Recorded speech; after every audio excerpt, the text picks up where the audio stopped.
18 ayat 14. Orang yang bersemangat dapat menanggung penderitaannya. Tetapi siapa akan memulihkan semangat yang patah?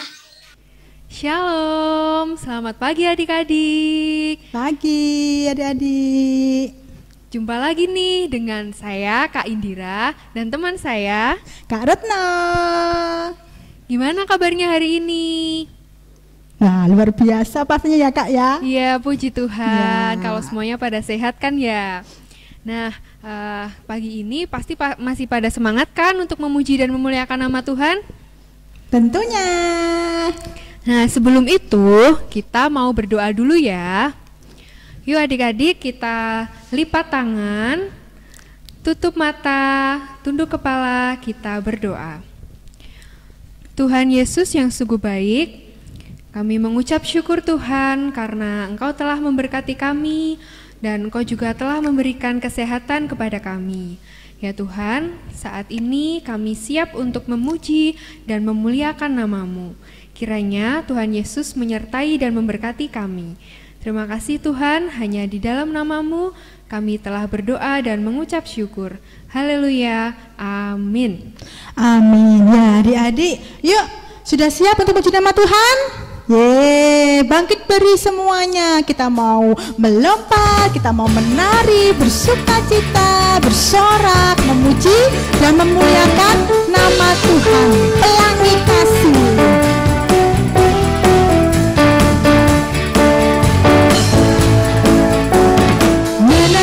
Menari, bersuka citalah. Melompat, memuji Sang Raja. Ku senang karena Yesus baik. Ku senang karena Yesus baik.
boleh menjadi berkat bagi orang-orang di sekitar kita.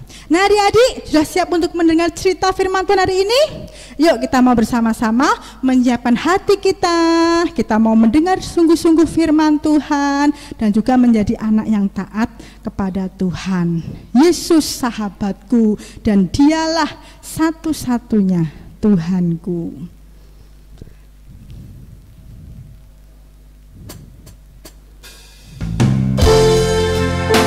Dia Allah yang sangat mengasihi kita, bahkan dia rela mati di salib untuk menebus kita.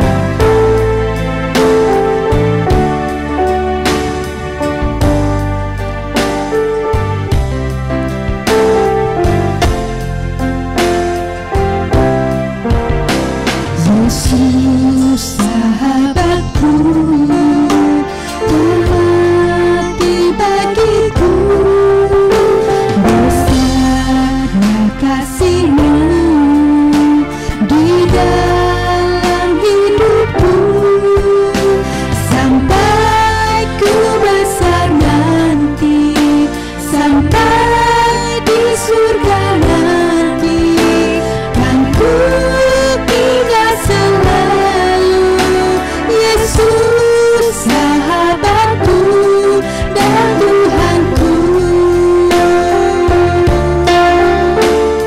Yesus sahabatku yang rela mati untukku.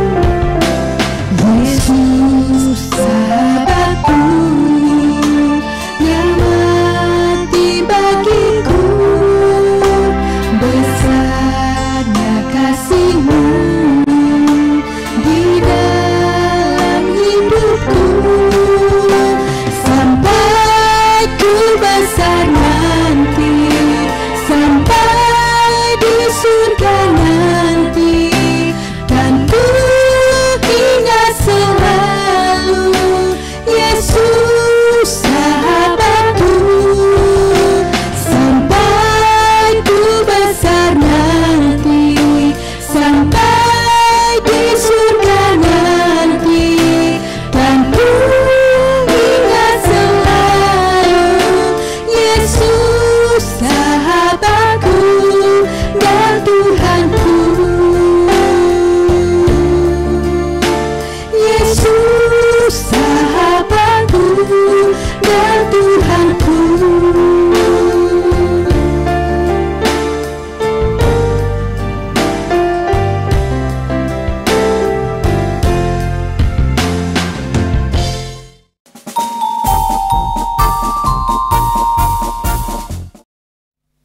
Selamat pagi adik-adik.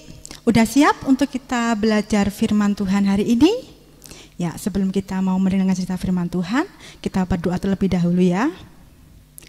Bapa kami yang di surga, terima kasih untuk segala kasih-Mu. Saat ini Tuhan, saya sudah siap untuk mendengar cerita firman Tuhan. Saya mau mendengar dengan sungguh-sungguh, suka dan taat terhadap firman Tuhan dan mencintai Tuhan. Terima kasih Tuhan Yesus, di dalam nama Tuhan Yesus saya berdoa. Haleluya, amin. Nah adik-adik, sudah disiapkan Alkitabnya semua? Oke, hari ini kita mau belajar tentang kepahlawanan dari salah satu hakim di bangsa Israel. Yuk buka dulu ya Alkitabnya ya, dalam Hakim-Hakim pasal 6 dan pasal 7 ya. Nah adik-adik, pada waktu itu bangsa Israel berbuat yang jahat di mata Tuhan.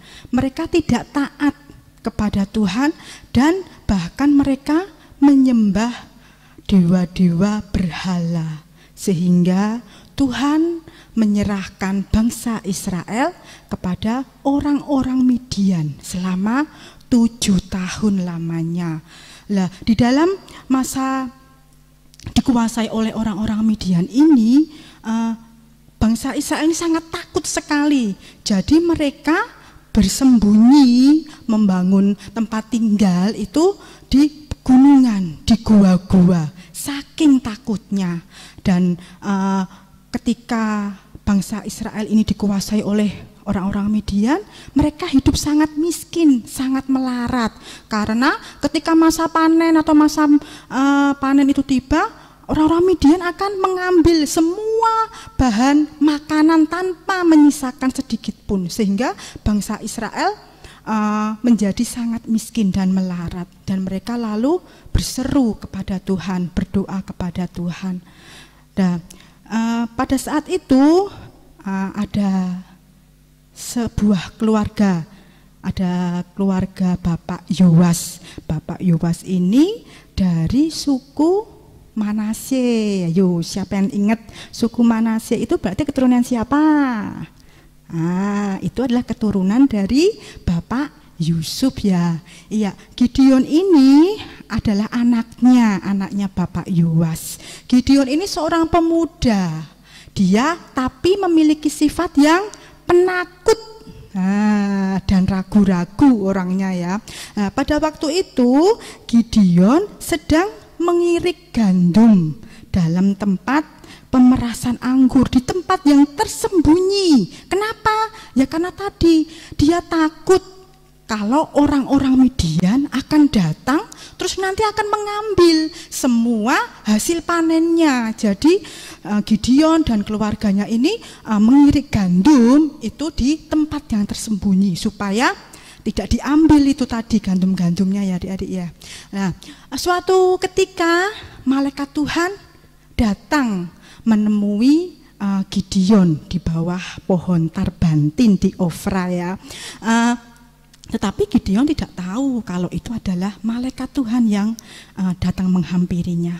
Lalu malaikat Tuhan itu menyapa Gideon dan berkata, Tuhan menyertai engkau, hai pahlawan yang gagah berani, gitu ya. Terus Gideon menjawab, Tuanku, kalau Tuhan menyertai kami, mengapa hal ini menimpa kami? Tuhan telah membuang kami dan menyerahkan kami ke tangan orang-orang Midian, gitu ya. Lalu malaikat itu berkata, pergilah dengan kekuatanmu itu dan bebaskanlah orang-orang Israel dari tangan-tangan Midian. Aku? Masa aku? Tuanku, aku ini adalah dari kaum yang paling kecil dari suku Manasye. Bahkan aku ini adalah yang paling muda di antara keluargaku. Masa aku akan dapat menyelamatkan orang-orang Israel sih? Tuhan bercanda nih, gitu ya. Lalu malaikat Tuhan berkata, ketahuilah bahwa Allah mengutus engkau dan menyertai engkau sehingga engkau dapat membebaskan orang-orang Israel dalam cengkraman tangan orang Midian. Apa benar Tuanku? Kalau kiranya aku mendapat kasih karunia itu, berilah aku tanda supaya aku yakin bahwa Tuhan akan menyertai aku dan mengutus aku. Tuhan jangan pergi dulu ya, Tuhan di sini dulu, tunggu sampai aku kembali. Baiklah, itu ya.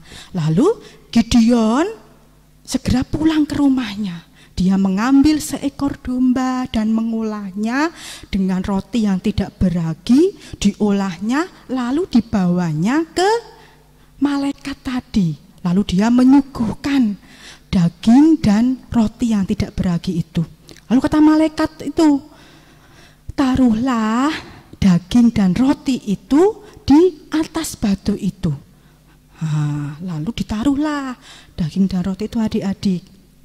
Dan lalu malaikat itu mengulurkan tongkatnya dan menyinggungkan ujung tongkatnya itu ke daging dan roti tadi. Lalu timbullah tiba-tiba api ya.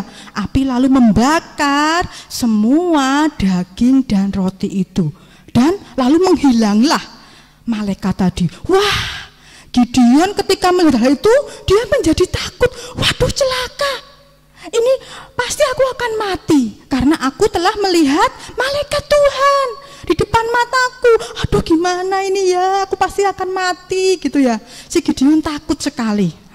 Tetapi Tuhan berkata, jangan takut Gideon, engkau tidak akan mati. Lalu malam itu juga Tuhan berfirman kepada Gideon, Gideon, ambillah seekor lembu jantan dan runtuhkanlah mezbah Baal milik ayahmu. Dan di ayat 25,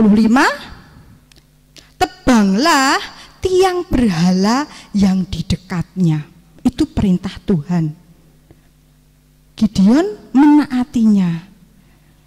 Tetapi karena dia takut, waduh, kalau aku siang-siang meruntuhkan mezbah Baal itu, orang-orang akan tahu dan mereka pasti akan membunuhku. Aku malam hari saja supaya aku tidak ketahuan. Jadi malam harinya Gideon bersama ke-10 orang hambanya, dia meruntuhkan mezbah Baal dan menebang tiang-tiang berhala. Jadi meskipun Gideon penakut ya adik-adik ya, tapi dia tetap taat kepada Tuhan. Lalu pada saat itu orang-orang Midian, orang-orang Amalek, dan orang-orang dari sebelah timur, mereka berkemah di lembah Yisrael. Dan Gideon dihinggapi oleh roh Tuhan. Jadi dia mengumpulkan semua orang-orang Israel untuk melawan orang-orang Midian. Tetapi masih timbul rasa takut, keraguan-raguan di hatinya. Apa iya ya, aku nanti bisa membebaskan orang-orang Israel dari tangan orang-orang Midian? Apakah nanti Tuhan akan menolongku benar ya? Gitu ya. Jadi lalu Gideon berkata kepada Tuhan, Tuhan, kalau benar aku mendapat kasih karunia dan benar bahwa Tuhan mengutus aku dan benar bahwa Tuhan akan menyertai aku, berilah aku tanda supaya aku yakin, supaya aku menjadi berani dan tahu bahwa aku benar-benar Engkau utus.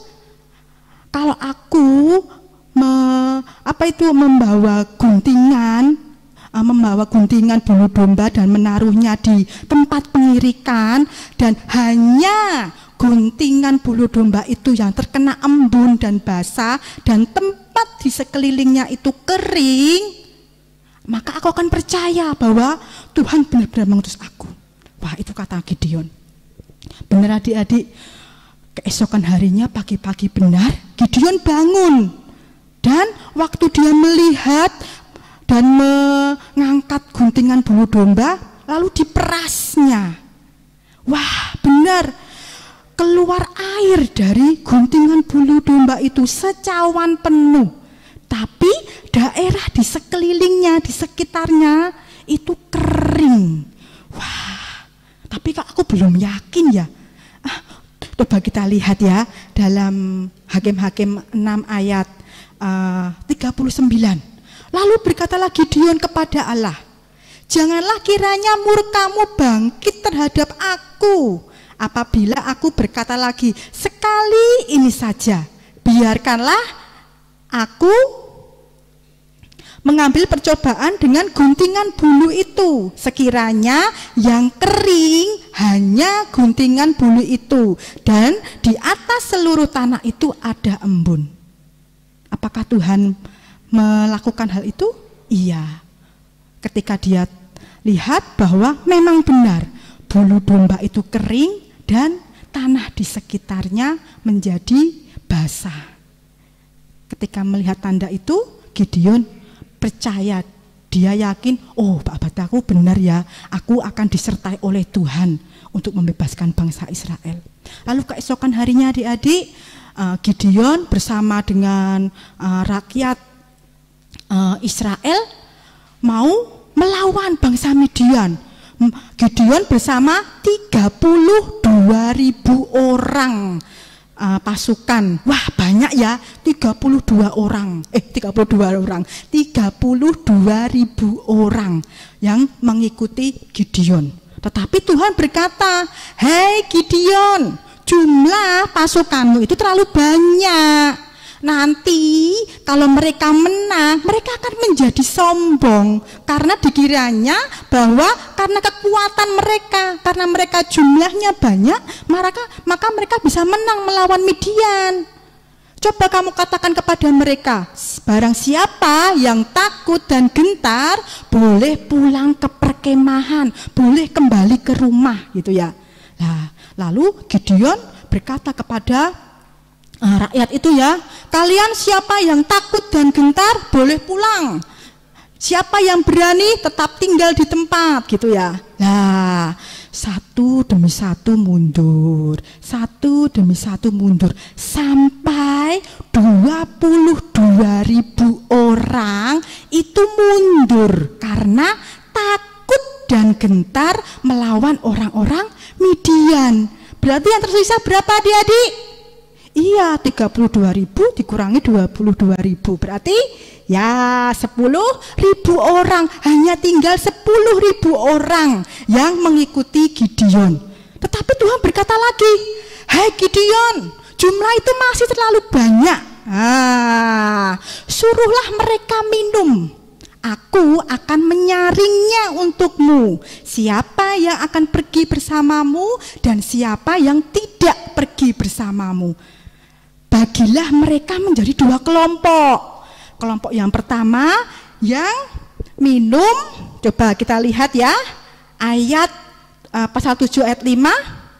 Barang siapa yang menghirup air dengan lidahnya seperti anjing menjilat, haruslah kau kumpulkan tersendiri. Demikian juga semua orang yang berlutut untuk minum. Jadi Gideon memisahkan ya adik-adik ya. Ini yang tadi menghirup dengan kedua tangannya. Yang kelompok ini dia yang duduk berlutut langsung meminum air dari sungai. Dan jumlah orang yang berlutut berapa? 9.700 yang berlutut. Dan yang menghirup air dari kedua tangannya dan membawanya ke mulut, berarti sisanya, berarti berapa? 300. Nah, kira-kira Tuhan akan memakai yang mana? Yang inikah atau yang inikah? Iya, Tuhan bilang kepada Gideon, bawalah yang 300 orang ini bersamamu. Waduh, kok 300 orang tok ya? Padahal orang-orang Midian, orang-orang Amalek, semua orang-orang sebelah timur itu jumlahnya ribuan, lebih besar. Masa 300 orang tok bisa ya? Nah, itulah Tuhan, karena Tuhan yang menolong ya. Jadi Gideon bersama 300 orang itu lalu tetap tinggal di tempat untuk melawan orang-orang Midian. Lalu pada malam itu Tuhan berkata kepada Gideon, Gideon, bangunlah, menyerbulah ke perkemahan orang-orang Midian. Kalau kamu masih takut, bawalah pura hambamu, bujangmu itu. Di sana kamu nanti akan mendengar percakapan yang akan menimbulkan, membangkitkan keberanianmu. Lalu malam itu juga Gideon bersama pura bujangnya datang ke perkemahan. Nah, di sana Gideon mendengar orang bercakap-cakap adik-adik. Kita lihat ya pada pasal 7 ayat 13. Ketika Gideon sampai ke situ, kebetulan ada seorang menceritakan mimpinya kepada temannya. Katanya, aku bermimpi, tampak sekeping roti jelai terguling masuk ke perkemahan orang Midian. Setelah sampai ke kemah ini, dilonggarnyalah kemah ini sehingga roboh dan dibongkar bangkirkannya. Demikianlah kemah ini habis runtuh. Lalu temannya menjawab, ini tidak lain dari pedang Gideon bin Yoas, orang Israel itu. Allah telah menyerahkan orang Midian dan seluruh perkemahan ini ke dalam tangannya. Wah, mendengar hal itu serasa disiram air es yang dingin sejuk gitu ya adik-adik ya. Wah, timbul keberanian di hati Gideon. Wah, benar bahwa Tuhan akan menolong kami. Tuhan akan menyerahkan orang-orang Midian itu ke tangan kami dan membebaskan kami. Lalu dia membagi 300 orang itu menjadi 3 pasukan adik-adik, dan memberikan kepada mereka sangkakala dan buyung kosong dengan suluh di dalam buyung itu. Lalu ia berkata, "Hai, perhatikan aku dan lakukan tepat seperti yang aku lakukan." Ayat 18, apabila aku meniup sangkakala, maka haruslah kamu juga meniup sangkakala sekeliling seluruh perkemahan itu dan berseru, demi Tuhan dan demi Gideon. Lalu Gideon dan ke-100 orang itu ke perkemahan, dan ketika mereka sampai di perkemahan, dia meniup sangkakala itu dan memecahkan buyung yang di tengah mereka. Demikianlah ketiga pasukan itu juga bersama-sama meniup sangkakala dan memecahkan buyung dan memegang obor di tangan kirinya. Wah, itu yang dilakukan Gideon dan 300 orang. Melihat hal itu, dan orang-orang Midian lalu kacau balau. Tuhan membuat mereka kacau balau, dan akhirnya orang-orang Midian kalah dan bangsa Israel bisa menang. Itu karena siapa? Karena Tuhan yang menolong. Itu ya adik-adik ya, Tuhan dapat memakai apa saja, siapa saja untuk dipakainya untuk melayani dia ya. Jadi meskipun Gideon itu takut adik-adik, dia penakut, tetapi dia mau taat kepada Tuhan, sehingga Tuhan menyertai dan memakai dia untuk melepaskan orang-orang Israel dari tangan Midian. Kalian pun mungkin merasa, aduh Karetno, aku kan masih kecil, aku bisa apa ya melayani Tuhan? Seperti kemarin Tono dan Tini ya, masih ingat ya, kalian yang bilang ya, kalian juga bisa bilang, kalian juga bisa bilang, kalian bisa melakukan dengan cara mulai membaca Alkitab setiap hari, berdoa, mendoakan mama papa, mendoakan orang-orang lain, bercerita tentang Tuhan Yesus kepada teman-teman, dan taat kepada orang tua. Itu adalah salah satu cara kalian bisa menyenangkan hati Tuhan, melayani Tuhan. Itu ya adik-adik ya. Oke.